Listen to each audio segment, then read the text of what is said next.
जप तप, पूजा पाठ, दान पुण्य आदि सबका जो भी फल है वह सब शब्द या नाम की कमाई में आ जाता है। जैसे कि कहावत है, हाथी के पाँव में सबका पाँव। जिस समय हमारी जुबान पर दिन रात उस मालिक का नाम चढ़ा होता है, यानी हम उस मालिक के नाम के सिमरन में लगे होते हैं, तो उससे बड़ा जप और कौन सा हो सकता है। जब हम अपने आप को उस मालिक के हवाले किए बैठे हैं और उसकी रज़ा में रह रहे हैं, तो इससे बड़ा तप और क्या हो सकता है।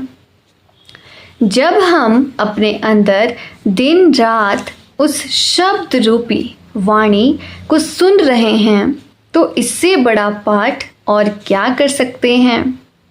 जब गुरमुखों के स्वरूप को दिन रात प्यार में अपने साथ साथ लिए रहते हैं, तो इससे बड़ी पूजा और क्या हो सकती है। जिस समय उस नाम रूपी अमृत को पीकर मन दुनिया से उदास और उचाट हो जाता है, तो इससे बड़ा वैराग्य और क्या हो सकता है। ना घर बार छोड़ने की ज़रूरत है, ना बाल बच्चों को त्यागने की ज़रूरत है, ना ही कहीं बाहर जंगलों पहाड़ों में भटकने की ज़रूरत है। हमें संसार में रहते हुए संसार का कारोबार अपना फ़र्ज़ और कर्तव्य समझकर करते हुए अपने अंदर ही उस शब्द का अभ्यास करना है। सतगुरु से शब्द या नाम की बख्शिश लेकर अपने अंदर ही उसका स्वाद प्राप्त करना है। कहीं बाहर भटकने की ज़रूरत नहीं है।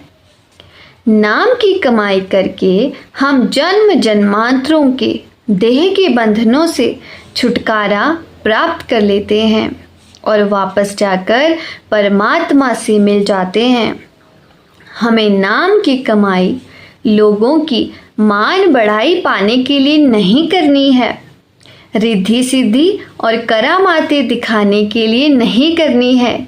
नाम की कमाई हमें मालिक की कृपा और बख्शिश प्राप्त करने के लिए करनी है।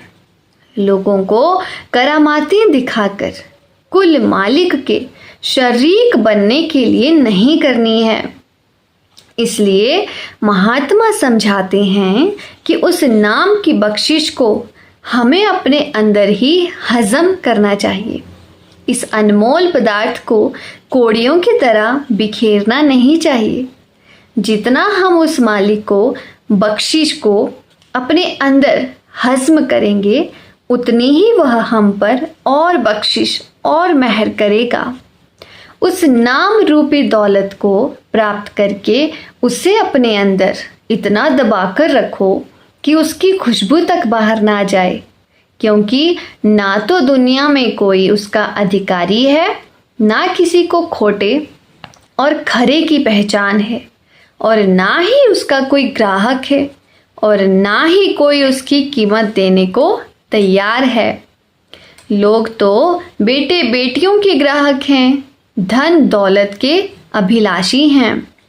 वे उस नाम रूपी दौलत की कीमत देने को तैयार नहीं। उसकी कीमत क्या देनी पड़ती है? अपने आप को ही मालिक के हवाले करना पड़ता है।